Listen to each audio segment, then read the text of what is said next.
রাজধানী মিরপুর 2-এ একটি বহুতল বাণিজ্যিক ভবনে আগুনের ঘটনায় বিমান বাহিনীর 2 সদস্যের মৃত্যু হয়েছে। তাদের মরদেহ রাখা হচ্ছে সোহরাওয়ার্দী মেডিকেল কলেজ হাসপাতালের মর্গে। সকালে আইনি প্রক্রিয়া শেষে পরিবারের কাছে মরদেহ হস্তান্তরের কথা রয়েছে।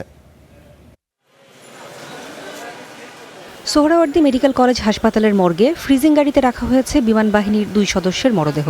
তারা হলেন বাংলাদেশ বিমান বাহিনীর সদস্য আয়েশা সিদ্দিকা অনন্যা এবং শেখ রাকিবুজ্জামান। নিহত আয়েশা সিদ্দিকা অনন্যার বাড়ি নীলফামারীর সৈয়দপুরে। তার বাবা পেশায় একজন অটোরিকশা চালক। আর শেখ রাকিবুজ্জামানের বাড়ি মুন্সিগঞ্জের সিরাজদি খান এলাকায়।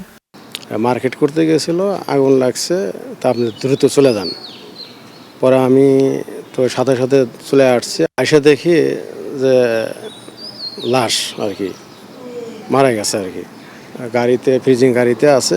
জানতে পারলাম যে মিরপুরে একটা মার্কেটে আগুন লাগছে, সেখানে ওরা আর কি আটকা পড়ে গেছে।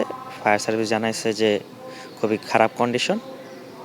তো ওইখান থেকে আর কি আপনার থানায় নিয়ে যাওয়া হয়েছিল, থানা থেকে সোহরাওয়ার্দী হাসপাতালে পাঠানো হয়েছে, এখান থেকে মৃত ঘোষণা করছে।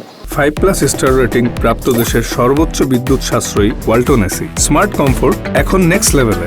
হাসপাতালে নিহত আয়েশা সিদ্দিকা অনন্যার মামা রয়েছেন, তবে পরিবারের অন্য সদস্যরা পৌঁছাননি। তারা নীলফামারীর সৈয়দপুর থেকে ঢাকায় আসছেন বলে জানা গেছে। সকালে মিরপুর থানা থেকে প্রয়োজনীয় আইনি প্রক্রিয়া শেষে মরদেহ বিমান বাহিনীর কাছে হস্তান্তর করা হবে। পরে বাকি আনুষ্ঠানিকতা সম্পন্ন করবে বিমান বাহিনী।